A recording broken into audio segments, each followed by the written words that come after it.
Eh bien, à toi, Voilà. Bernard. Bon, alors bonjour à toutes et à tous. Je suis Bernard Crozel, architecte, un peu pionnier, je dois le dire, sur les questions d'autoconstruction, sur les questions de, comment dire, maisons passives, etc., etc. Pour vous donner une idée, j'ai ma première maison bioclimatique date de 1986. Elle va bien et elle vient d'être vendue avec des gens qui sont très contents d'être dedans. Voilà. Euh, pour le bon début, attendez, j'ai un problème de. Hein, pourquoi ça marche pas ça? Je vais vous faire un petit PowerPoint pour caler un peu les choses. Et ce que je vais essayer de faire aujourd'hui, c'est de vous convaincre d'un certain nombre de données qui ne sont pas forcément présentes dans le débat public, mais qui me semblent très, très importantes concernant le soleil et le fait de pouvoir l'utiliser pour se chauffer. Alors, bon. Alors, vous m'entendez tous là? Alors, ici, ce que vous voyez, bon, c'est pas le début, mais c'est pas grave. Ce que vous voyez, c'est un bilan énergétique pour une maison de type passif avec la proportion des différentes sources de chaleur pour chauffer la maison. Et quand je vous dis qu'on peut se chauffer au soleil, que ce soit le chauffage principal, vous voyez qu'ici, on est à 50% de chauffage solaire, 29% d'apport interne, c'est-à-dire vos 75-80 watts que vous fournissez chacun, plus le frigo, le congélo, etc. Et vous avez besoin, en fait, en apport de chauffage, d'un chauffage d'appoint qui fait 21%. En déperdition, vous remarquez que donc l'essentiel du chauffage solaire, là, il est apporté par les ouvertures. Hein. C'est aussi la principale déperdition. Donc ça, c'est un problème qu'on essaie de résoudre, mais qui est intrinsèque au chauffage par le soleil. C'est-à-dire que d'un côté, on va beaucoup recevoir d'énergie solaire, et d'un autre côté, on va lui redistribuer aux petits oiseaux d'éléments qu'on a captés auparavant. Euh, pour préciser les choses, quand on parle de chauffer au soleil, vous avez ici, mois par mois, le bilan énergétique. Et vous voyez en jaune, alors les apports confondus soleil et apports internes. Et vous avez en gris, en bas, le chauffage nécessaire apporté par le chauffage d'appoint. Vous voyez que janvier, février, mars, avril un tout petit peu, et après novembre, décembre. En gros, vous avez pendant la moitié de l'année un chauffage qui ne vous coûte strictement rien. Alors, en dessous, le tableau est intéressant de voir aussi que euh, les apports gratuits, c'est-à-dire solaires et internes, vous voyez sur cette maison qui est une maison de 138 mètres carrés, on a en bilan, on a 4400, enfin 4489 exactement, apports gratuits, mais qu'on va en reperdre en fait, 86, on ne va pouvoir utiliser que 89%. Ce qui fait quand même un bilan quasiment de 4000 kWh pour l'année qui sont gagnés gratuitement par l'apport solaire. Et ce qui fait en chauffage d'appoint, et ça c'est très intéressant de le dire et de le signaler, c'est que pour 138 mètres carrés, vous avez d'un besoin de chauffage de 1200, de 1250, on va dire pour faire simple, kilowattheures par an. Voilà. Alors, ça, c'est dû au fait qu'on est en France et qu'en France, on a une couverture solaire qui est relativement intéressante. Vous avez ici, évidemment, une différence entre le nord hein, et le sud, mais vous voyez que en moyenne, alors ça, ce sont des moyennes annuelles, bien sûr, on a 440 kWh par mètre carré par jour qui est reçu en moyenne sur l'année sur ces territoires de France. Ce qui fait que, par exemple, là aussi, pour vous donner une échelle de grandeur, Ça représente pour une maison, alors j'ai pris le Tarn hein, parce que c'est pas loin de chez moi, une maison de 100 mètres carrés sur le Tarn, la surface de sa couverture, hein, l'ensemble de la maison, va recevoir entre 153 300 et 160 600 kilowattheures par an. Vous voyez que c'est pas à la marge et que donc, tant qu'on ne la récupère pas partiellement, on ne peut pas la récupérer en totalité, mais tant qu'on ne la récupère pas partiellement, bah, on perd l'occasion d'utiliser une énergie gratuite.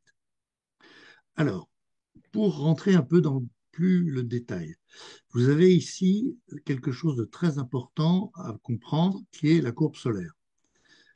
Ce petit schéma, vous voyez la courbe du soleil en rouge qui est la courbe de l'été, la courbe jaune qui est celle de l'hiver, du 31, du 21 décembre où on va arriver, et puis vous avez la jaune qui est celle de l'équinoxe hein, au printemps et en septembre.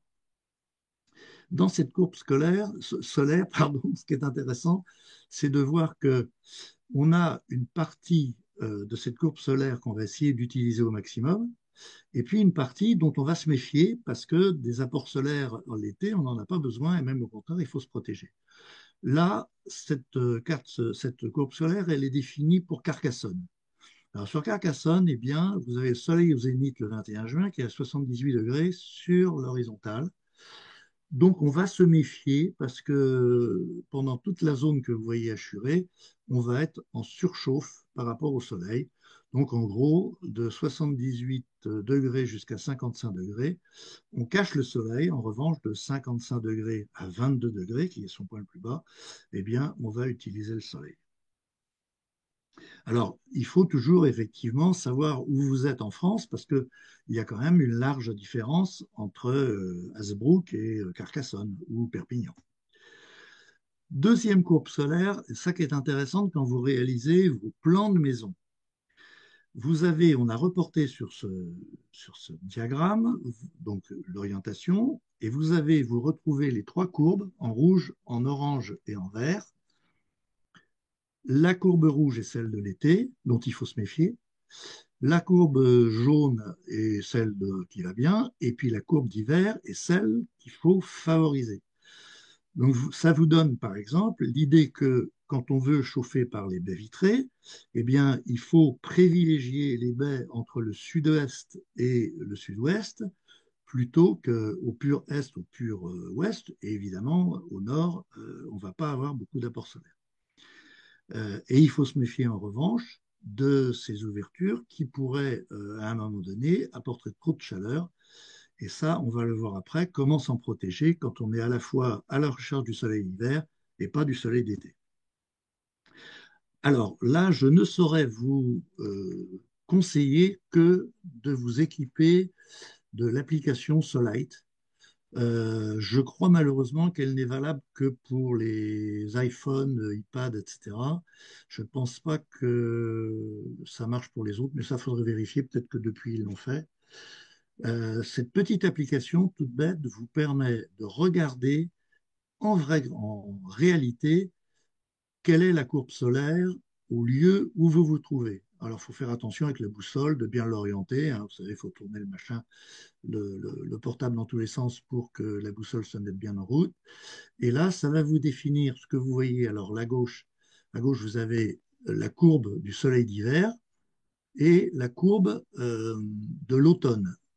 Et vous voyez là où il y a le soleil, la courbe blanche, c'est la courbe du jour où j'ai pris cette photo. Et puis vous voyez la même chose sur la courbe de droite, mais à une heure différente, hein, avec le soleil qui va se déplacer le long de cette courbe.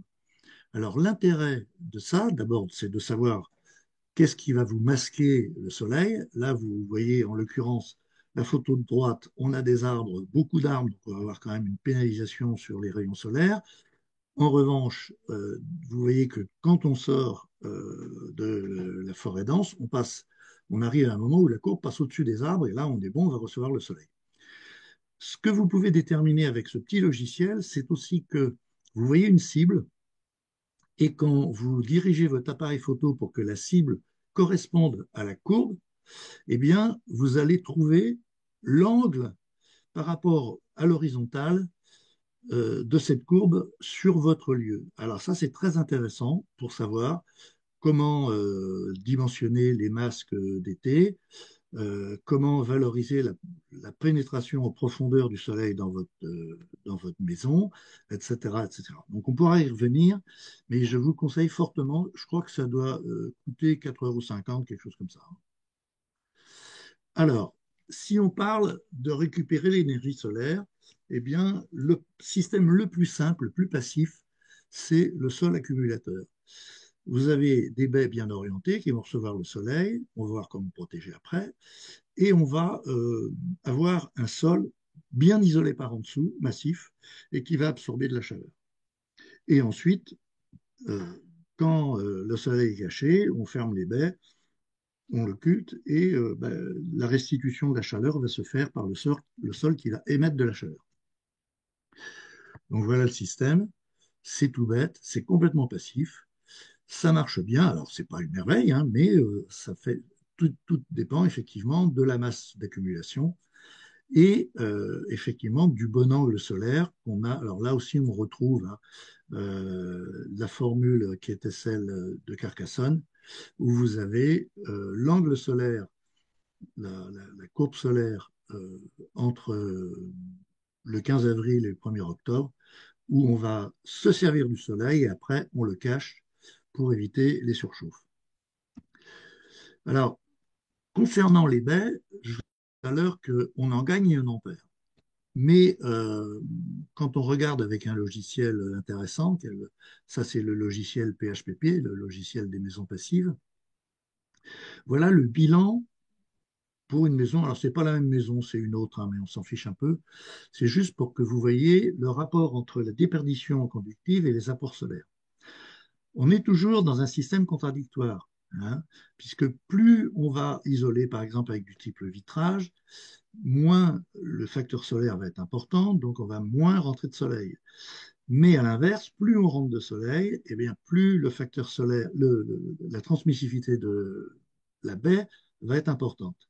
Mais on arrive quand même à des équilibres intéressants. Et vous voyez, si vous voyez le résultat en bas, pour cette maison, ben on a 1659 kWh de déperdition, mais on en gagne 3969. Donc on a un bilan positif de 2300, ce qui est quand même pas mal. 2300 kWh récupérés sur le soleil, bah, c'est une bonne partie du chauffage de votre maison qui est assurée. Bernard, je me pose une Oui, question par rapport ce que tu viens de montrer. C'est que sur la période de la saison de chauffe, tes analyses là, ou c'est non, sur... non, non, non, sur la totalité de l'année, hein, mais avec un facteur solaire, comment dire, des capacités de protection solaire pour que ça ne surchauffe pas l'été. On ne prend que le bon soleil, hein, il y a pas le mauvais. Ok. Alors ça, Et c'est sur ce que je vous ai montré, c'est sur une baie. je vais te couper parce qu'il y a Pardon? il y a une question de Pierre qui demande comment on détermine la courbe intermédiaire du soleil en fonction de notre région. Pas sûr de comprendre. Alors, on peut regarder sur Météo France, on va pouvoir trouver le lever du soleil, le coucher du soleil aux dates et à midi. Autrement, enfin, il faudrait que je vérifie, mais il y a des sites où on peut les trouver. Ça peut se trouver localement. Oui, oui, oui. Ok. Mais le mieux, très franchement, hein, pour 4,80 € ou 4,50 € payez-vous Sunlight. Et là, vous allez sur votre terrain et vous regardez et vous avez la courbe hein, avec Super. les bons. Alors, euh, toujours dans cette idée de système passif pour récupérer de l'énergie solaire, quand on n'a pas de fenêtre et qu'on a un mur au sud, eh ben, on crée ce qu'on appelle un mur capteur. C'est-à-dire c'est une fausse fenêtre. Alors ça marche très très bien en réhabilitation. Quand vous faites de l'isolation par l'extérieur, eh ben, vous allez faire, vous voyez, 2 jours, on ouvre. Hein. Alors ma petite flèche, je ne sais pas si vous voyez ma flèche. Là, vous avez cette fausse fenêtre qui est ouverte. Le panneau noir qui est derrière va récupérer la chaleur. Il va le transmettre à l'intérieur. Et pendant ce temps-là, le mur va accumuler. Et puis, la nuit, vous fermez le rideau, le volet bien isolé, et ben, le mur va continuer à émettre de la chaleur. C'est tout bête. Alors, on ne sait pas trop combien ça va faire de calories le jour, la nuit, etc. Mais on s'en fout quelque part parce que de toute façon, on va récupérer. Deuxième système, toujours, qui peut être passif, mais qui peut être aussi un petit peu actif si on l'améliore avec un ventilateur, c'est ce qu'on appelle le mur trombe. C'est le même principe, mais on va rajouter, et surtout si on a des murs minces, genre maison des années 60, hein, qui vont pas pouvoir accumuler, ben, on va se servir du mur passif, du mur trombe, pour aller créer une convection forcée. Pardon, excusez-moi, ça a été un peu trop vite. Bon, je ne sais pas revenir en arrière. On va créer une convection et on va pouvoir y compris aller chauffer des pièces qui sont au nord, qu'on ne peut pas chauffer par le soleil directement. Là, ce que vous voyez, c'est important aussi de le savoir, c'est que ce qu'on appelle le solaire thermique, donc la chaleur qu'on peut récupérer en direct, que ce soit pour la maison, pour le chauffage de l'eau, ou le chauffage de ce que vous voulez, mais directement la chaleur récupérée, on est en capacité de récupérer 80% de l'énergie qu'on capte.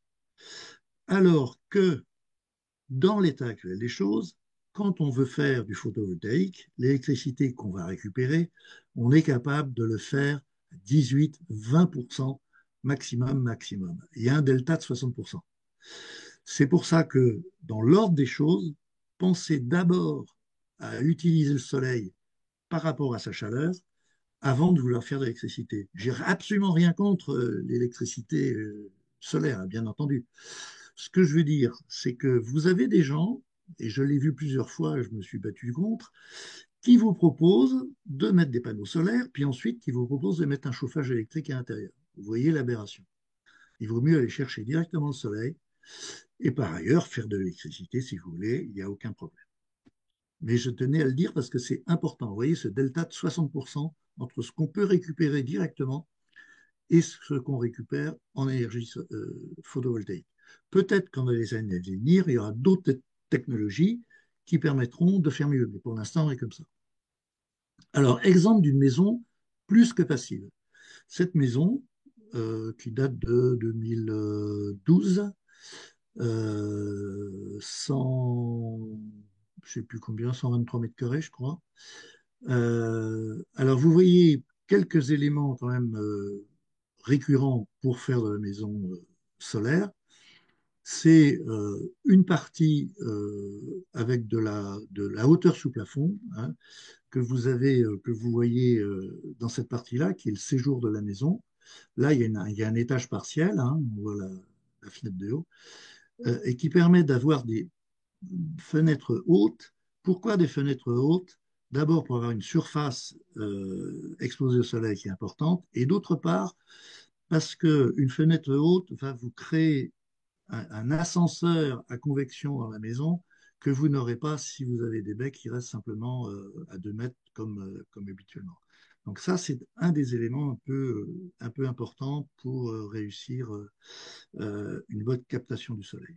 Et vous voyez que cette maison, eh bien, on a 52 bûches dans un petit poêle et ça suffit pour la chauffer. Là, vous avez ici, c'est une autre maison, tout ça est un peu pareil, mais euh, c'est intéressant de voir aussi, c'est par rapport à la puissance de chauffage. Parce que souvent, on a l'impression qu'on est obligé de se dire, je vais faire une maison, il me faut un chauffage. Or, en réalité, quand on raisonne par rapport à la recherche d'un chauffage solaire maximum, eh bien, le chauffage va être un chauffage d'appoint. Donc, on peut très bien raisonner avec un simple poêle, on n'est pas obligé de faire des planchers chauffants, des choses très lourdes financièrement. Et pour vous donner la dimension, là aussi, dans quel cours on joue, vous voyez que pour cette maison, alors je ne sais pas si vous voyez ce qui est intéressant, c'est puissance de chauffage qui est en bas et en vert. Donc cette maison, je crois que c'est celle de 100, oui, 160, 230 mètres carrés. On a besoin en fait de 1300 watts au maximum de puissance pour la chauffer. Ça veut dire que, imaginez, vous avez une maison de 120 mètres carrés, vous avez un convecteur de 1500 watts électrique, ça vous suffit. Ça vous donne une échelle de ce que représente le côté chauffage d'appoint et pas chauffage principal d'une maison solaire. Alors, et je terminerai par là, après on va revenir sur vos questions.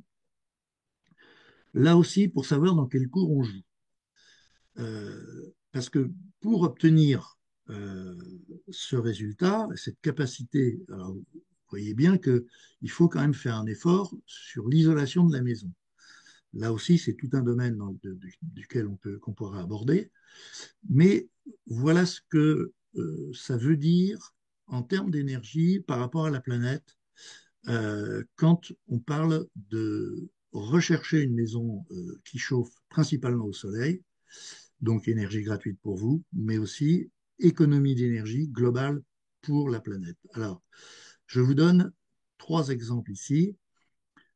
Vous avez la première ligne, toujours pour une maison de 100 mètres carrés. Pour faire simple, on n'est pas dans les chiffres précis, c'est juste pour savoir dans quel cours on joue, quelle échelle on a par rapport aux consommations énergétiques. La maison d'aujourd'hui, réglementation 2020, euh, on peut dépenser pour 100 mètres carrés 5500 kWh par an. Au bout de 50 ans, et c'est ça qui est important, parce que la maison à 50 ans, elle n'est pas finie. Elle a encore de l'existence. On pourrait la faire sur 100 ans.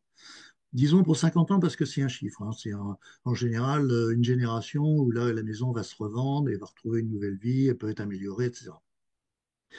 Eh bien, au bout de 50 ans, cette maison en chauffage aura dépensé 275 000 kWh. Si on fait une maison passive à 15 kWh par mètre carré par an, eh bien, cette maison passive, elle va consommer sur 50 ans 75 000 kWh. Si on fait une maison plus que passive, c'est-à-dire le genre de maison que je vous ai montré, eh bien, par an, elle va dépenser 500 kWh, hein, en gros un tiers de serre de bois. Hein. Sur 50 ans, elle va faire 25 000 kWh. Ce qui veut dire que, en comparaison, et ça c'est important, on est très soucieux hein, de prendre des matériaux biosourcés, de faire attention. Alors oui, la paille, la maison en terre, tout ce que vous voulez, mais attention, complétons l'isolation. Complétons l'isolation pour arriver à un niveau passif plus. Et dans ce cas-là, regardez l'avant-dernière ligne, vous allez dépenser, là j'ai compté l'énergie grise, hein, globalement d'une isolation habitable. L'isolation légale, l'isolation passive, on double, et puis on en rajoute une petite couche pour l'isolation passive plus. Vous allez être à tout péter à 10 000 kWh de dépensés en énergie grise. Et pendant ce temps-là, vous allez faire économiser à la planète 240 000 kWh sur les 50 ans de vie de cette maison. Voilà, j'en ai fini. Et pour vous dire, la passivité solaire, c'est sans fin. Allez, je suis pour recevoir vos questions. Ah, Merci, merci Bernard. Ben, il y en a, ben, on peut peut-être remettre. Ouais, voilà, super, comme ça. voilà. Il y a une première question, enfin, une question de Hans qui, suite à ta présentation, qui demande la différence entre passif et passif plus. Alors, ce sont des termes, c'est-à-dire le système passif, c'est un label qui définit qu'une maison ne consomme pas plus de 15 kWh par mètre carré par an. Bon, c'est un label inventé par les Allemands. Il est très intéressant, mais aujourd'hui, on peut largement diviser par deux le label passif et descendre sans trop de problème à 7, 8, même 4 kWh par mètre carré par an. Ma meilleure maison, elle fait 2,5 kWh par mètre carré par an. Voilà. Alors, il n'y a pas de label plus. Hein, on essaye de gratter le maximum de déperdition pour avoir des maisons les plus performantes possibles. Voilà, c'est tout. Yes, merci. Alors, il y a Bastien qui nous demande en termes d'isolation, ça donne quoi le passif plus? Qu'est-ce que... Alors, c'est difficile de répondre comme ça globalement parce que alors, il y a plein de paramètres qui vont jouer. La forme de la maison, plus elle est compacte, plus elle se rapproche de la demi-sphère, hein, euh, moins elle va avoir, comment dire, moins elle va avoir une surface déperditive importante par rapport à sa surface, à son volume interne. Hein, vous imaginez bien, alors pour là aussi prendre un exemple simple, prenons un carré. Un carré, hein, vous avez 4 fois 4, ça fait 16 la surface interne, et vous avez 4 plus 4 plus 4 plus 4 euh, en surface externe, en périmètre. Donc, si vous faites une maison qui, en revanche, va faire 10 mètres de long sur 1 mètre de large, vous imaginez bien que le périmètre va être beaucoup plus important. Donc, la compacité va jouer un rôle. Alors, la yourte n'est pas forcément le meilleur modèle, mais déjà une maison hexagonale, par exemple, ou octogonale, va être plus performante qu'une maison carrée. Et une maison rectangulaire allongée va être beaucoup plus naturellement déperditive qu'une maison proche de l'hexagone ou de l'octogone. Ça, c'est la première chose. Mais on ne peut pas toujours faire des octogones, on est bien d'accord. Tout ça, c'est des paramètres à prendre en compte. Ensuite, les niveaux d'isolation vont dépendre effectivement des matériaux employés. Si vous faites une maison en pisé, le pisé, c'est pas isolant, un tout petit peu isolant.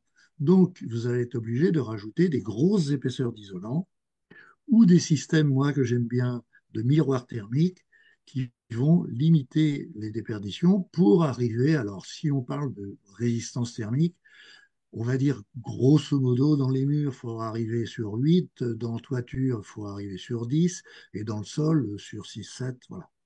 Après, les ouvertures, bah là, il y a un gros débat, mais qu'on peut avoir qu'à chaque fois qu'on construit une maison, triple vitrage ou double vitrage. Parce que, je vous rappelle la contradiction, plus on capte le soleil, plus on va perdre de la chaleur après. Donc voilà, il y a un ratio à trouver qui est le meilleur compromis à trouver. Mais ça, encore une fois, c'est à chaque fois qu'il faut se poser la question. Juste une petite note. Moi, je suis assez pour les ouvertures en bois, euh, à la fois parce que bah, c'est du stockage de carbone comme le reste, et parce que l'alu, quoi qu'on en dise et quoi qu'on en fasse, d'abord, ça coûte cher en énergie grise, enfin utilisé comme ça, et deuxièmement, même avec une petite lamelle d'isolant entre les deux, c'est toujours un point froid autour des carreaux dans les maisons. Voilà. Super, merci pour ces réponses. Bah, il y avait la question, merci. Du Non. coup, double ou triple vitrage? Bon, bah, tu y as un peu répondu, c'est au cas par cas qu'il faut. Mais est-ce que tu as, Ouais. genre, au nord, c'est forcément triple, et puis au sud, ça. Alors oui, on peut le dire que quasiment au nord, c'est le triple, surtout si on est obligé d'avoir des ouvertures assez grandes. Au sud, c'est toujours un truc mal taillé. Alors, c'est pour ça que le logiciel PHPP est très utile, c'est-à-dire que ça nous dit le bilan, hein, à partir de la qualité de la fenêtre, eh ben, quel est le ratio où on va trouver la meilleure captation pour le moins de déperdition possible. C'est vraiment un travail au cas par cas. Et ce calcul PHPP, chaque porteur de projet peut le faire ou c'est un bureau d'études qui fait ces calculs-là? Alors là, c'est un truc qu'il faudrait qu'on discute dans Twiza. C'est-à-dire que moi, je me demande si Twiza, non, non, mais sans rire, pourrait acheter à Maison Passive de France le logiciel mis à disposition gratuite des adhérents. Et moi, je peux le piloter, et je peux, alors, sans trop les détails, moi, je ne suis pas bureau d'études, mais pour faire grosso modo l'épanelage avant études thermiques par un bureau d'études, ça permet de savoir, là aussi, dans quel cours on joue, pas faire les grosses erreurs, etc., etc. Ça, c'est un débat entre nous, Twiza à voir, mais je pense que ça serait intéressant. Yes. Il y a Magali qui nous pose une question qui nous dit, bah, déjà, elle te remercie pour la présentation et j'ai le téléphone qui sonne. Qu'est-ce que tu recommanderais comme sol pour avoir une bonne inertie et une empreinte carbone la plus faible? Euh, alors, euh, le meilleur sol, c'est un sol qui est isolé par en dessous. Hein, c'est la première chose. Euh, Moi, j'aime bien, mais là aussi, c'est du cas par cas, il faut voir ce qu'on veut faire. Même si c'est un peu coûteux en béton, c'est le radier isolé, surtout en construction bois ou construction paille, parce que la maison qu'on va mettre dessus est pas lourde. Et le radier, pour qu'il tienne le coup, bah, il faut qu'il soit épais, donc on va avoir 20-25 cm de béton. Bien isolé par en dessous, bah, on a une masse thermique qui est vachement importante. Et globalement, en économie de la maison, c'est intéressant parce que si le béton est bien fait, on fait de l'autolissant pour finir, on a juste un petit ragréage à faire et on met dessus le sol qu'on veut. Alors, on peut très bien faire de la chape isolante, enfin isolée par en dessous, sur par exemple comment dire, un remblai en galet ventilé, ça peut très bien se faire. Euh, Après, la chape de chaux, c'est très bien, mais ça suppose qu'on ait en périphérie une fondation. Et là, la fondation, ça va nous perturber parce que ça nous fait des ponts thermiques partout. Mais on peut gérer ça hein, en réisolant par l'extérieur. Enfin, voilà. Là aussi, à chaque solution et à chaque envie de faire, on va trouver on va trouver la bonne solution. Hein. Euh, mais oui, une chape chauffante, par exemple, pourquoi pas en sol. Après, les carreaux de terre cuite, c'est très bon. Voilà. Super. Et alors, je n'en ai pas parlé, mais on a aussi des masses thermiques qu'il faut équilibrer aussi dans les murs, parce que ça, c'est intéressant. J'en ai pas trop parlé là, mais souvent, plus on a une masse thermique dans le volume chauffé, et mieux ça va se comporter pour l'effet de yo-yo jour-nuit. C'est-à-dire quand vous avez le soleil qui chauffe, enfin, il y a des systèmes pour éviter la surchauffe. Alors, entre autres, le fait d'avoir un grand volume, ça c'est intéressant parce que ça évite la surchauffe immédiate. Vous savez, si vous avez le soleil qui donne dans une petite pièce, eh bien très vite vous allez être en surchauffe dans la pièce. Si vous avez un grand volume, une grande hauteur, l'air chaud va foutre le camp, il va monter en hauteur. Elle ne sera pas perdue puisque vous êtes bien isolé. Mais elle va redescendre progressivement et vous n'avez pas à avoir la sensation de surchauffe qui va vous amener à baisser les rideaux parce qu'il fait trop chaud.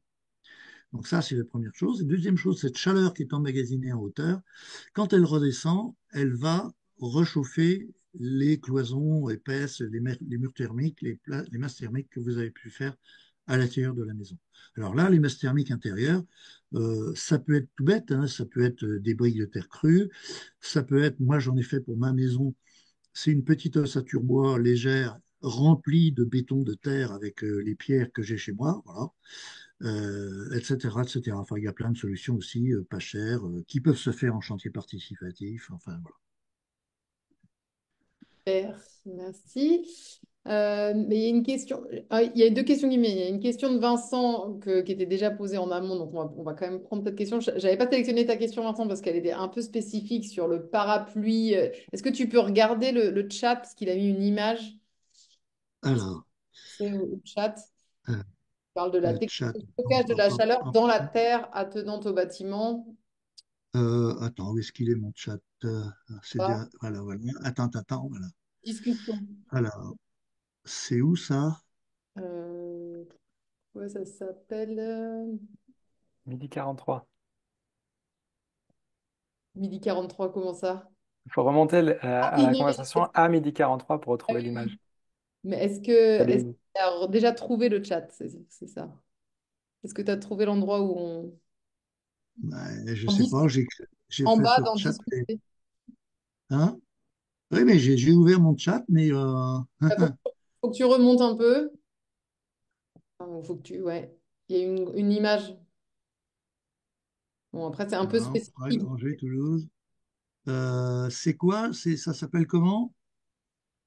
C'est Vincent qui dit, que pensez-vous des techniques de stockage de la chaleur dans la terre attenante au bâtiment, technique du PAHS, Passive Annual Heat Storage? Ah oui, oui, j'avais lu ce cas. Alors, pourquoi pas, hein, pourquoi pas, mais aligner les billets, hein. Stocker la chaleur en dehors du volume de la pièce, de la surface à chauffer, on est avec des pertes forcément importantes. Il faut savoir que transporter de la chaleur avec l'air, c'est très difficile. L'air n'est pas du tout un bon fluide caloporteur. Et si vous voulez que ça marche bien, il faut plutôt faire un transfert par lot. Et à ce moment-là, ben, aligner les billets, quoi. Mais oui, pourquoi pas, hein, on peut le faire, oui, oui. Mais je pense pas que dans notre public, enfin disons dans le milieu dans lequel on va travailler là, et vous tous, vous ayez les capacités d'investir autant. Je sais que je me souviens, ben oui, non, mais c'est vrai, on peut faire Et des choses formidables, il y a pas mal de gens qui mais font on ne des fait pas marcher chips. la planche à billets, quoi. Bah, des Earthships, Il y a- il y a la façade nord qui est enterrée et il y a pas mal de chantiers de Earthship en France, enfin sur Twiza en tout cas, dans le réseau. Oui, oui, oui, oui. Et ça, voilà, c'est déjà une solution plus intéressante, hein. Ok. Euh, mais tout ça, oui, on peut calculer. Alors, mais n'oubliez pas que de toute façon, ce que vous allez l'obligation d'emmagasiner de la chaleur est proportionnelle à la capacité de ne pas perdre la chaleur qui est dans la maison, donc d'avoir une super isolation. Moins vous isolez la maison, plus vos capacités de stockage devront être énormes. Je me souviens, il y a une quinzaine d'années, d'un exemple de maison avec une masse thermique, une énorme citerne au milieu de la maison, de 60 mètres cubes d'eau à l'intérieur de la maison. Voilà.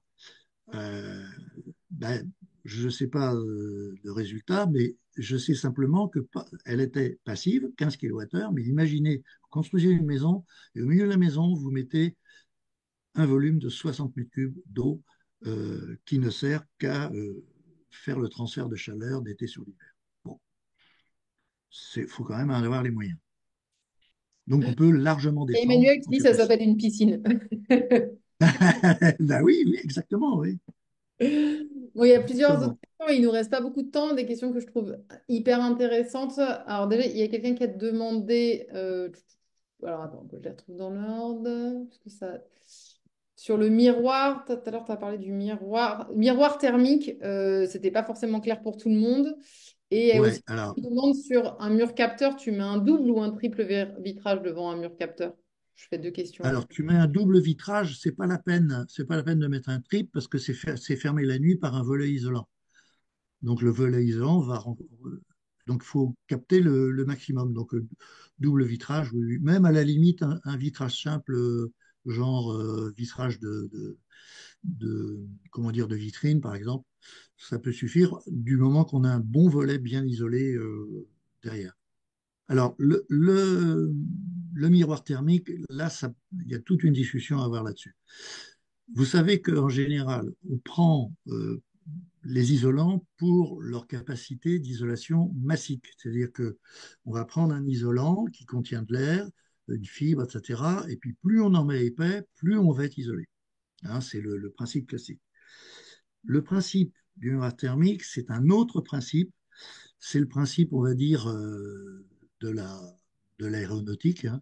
C'est-à-dire qu'on va utiliser les capacités réfléchissantes d'un matériau pour renvoyer la chaleur, renvoyer les rayons infrarouges. Et plus ce matériau est brillant, plus il va être capable de renvoyer la chaleur. Alors c'est intéressant. Et en bâtiment, alors vous avez ça typiquement dans les camping-cars, hein, vous avez vu toujours ça, hein, l'utilisation de ces systèmes en alu. Alors l'alu poli est un des matériaux les plus réfléchissants. Le plus réfléchissant, c'est l'or, hein. Enfin, on n'a pas toujours les moyens de se le payer. Et si vous regardez les satellites, par exemple, ils sont isolés en or. Bon. Pour nous, bas terriens, on va prendre de l'alu. Alors, il y a une critique qui consiste à dire, attention, l'alu, ça a une chaleur massique de fabrication qui est énorme. Alors oui, ça c'est vrai. Un mètre cube d'alu, c'est 160 000 kWh pour faire un mètre cube d'alu. Sauf que, c'est pour ça que je fais une grande différence entre l'alu sous forme de miroir thermique ou utilisé par exemple dans les menuiseries, c'est que une feuille de 10 microns d'aluminium va vous en faire 100 000 mètres carrés dans un mètre cube. Vous voyez, 100 000 mètres carrés. Et donc, quand on regarde le mètre carré de feuilles d'alu de 10 microns, eh bien, même si on en met deux avec des bulles entre les deux, on va être à peu près à la hauteur du chanvre en équivalence d'isolation d'isolation thermique. Hein. Ça doit correspondre, je crois, de mémoire à une feuille d'alu à 80 millimètres de chanvre. Et donc, on est dans cette cour-là, en gros, aux alentours de 50 kWh par mètre carré d'énergie grise dépensée. Voilà, donc moi, donc, je suis plutôt hostile au mixage entre des matériaux isolants, on va dire classiques, hein, parce que de toute façon, en, sur les problèmes d'isolation phonique, hein, qui comptent aussi dans une maison, et puis comme on a de l'espace, quand on fait une maison en paille, bah, c'est directement un matériau isolant. Quand on fait une maison à saturbois, on a un remplissage isolant, donc tout ça marche très bien. Et puis, en complément, bah, avec des compléments en miroir thermique, on va arriver comment dire, aux performances qu'on souhaite pour l'ensemble de la maison. Voilà. Entre parenthèses, excusez-moi, je fais une petite parenthèse, mais qui est importante. On entend toujours parler du déphasage des matériaux, surtout en toiture. Et ce terme de déphasage, ça veut dire que on a un matériau isolant que le soleil va faire chauffer, et puis on s'inquiète de savoir quand est-ce que la chaleur du soleil va réussir à pénétrer à travers cet isolant pour commencer à chauffer la maison. Et là, on s'inquiète beaucoup. Alors, à ce niveau-là, le miroir thermique, il a un gros avantage, c'est qu'on met le miroir thermique sous les tuiles, il sert en même temps de pare-pluie, et il va au moins vous réfléchir 85% des rayons thermiques infrarouges transmis par les tuiles, et il va les renvoyer sur les tuiles. Donc il ne vous reste plus que 20, 25, 20, 15, 20, 25% de chaleur à pénétrer dans l'isolant, et donc votre problème de déphasage, ben, il ne se pose plus parce que la journée passée, il n'aura jamais traversé la totalité de l'isolant. Voilà.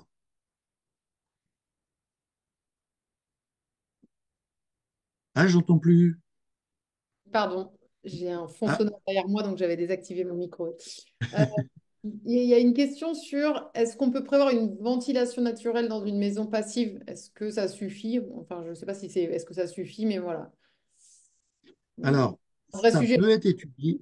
Alors, ça peut être étudié, ça peut se faire, mais il y a des contraintes quand même assez fortes et il faut au moins une maison à étage. Je pense très sincèrement qu'on ne peut pas le faire sur une maison rez-de-chaussée. Sur une maison à étage, on peut le faire. Il faut qu'on ait comment dire, un gradient de tirage, hein, gradient de tirage, c'est-à-dire plus la maison est haute et plus entre le bas et le haut de la maison, on va avoir une différence de pression qui fait qu'on aura une évacuation naturelle de la chaleur de la maison. Alors après, il y a la maîtrise de ça.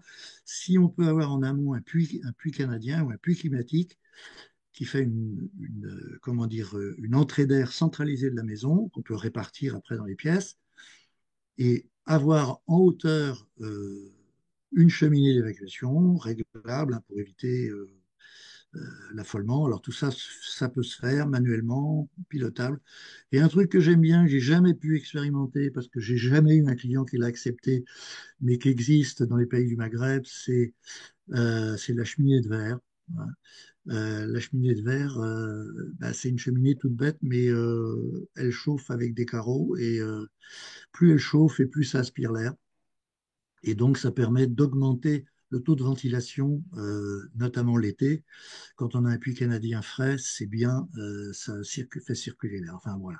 Donc, il y a effectivement des solutions possibles dans des maisons sans ventilation mécanique. Cela dit, ce que coûte une ventilation mécanique en électricité et en kilowatts, là aussi, on peut faire le bilan sur 50 ans, par rapport à l'énergie dépensée par le chauffage, ça vaut le coup.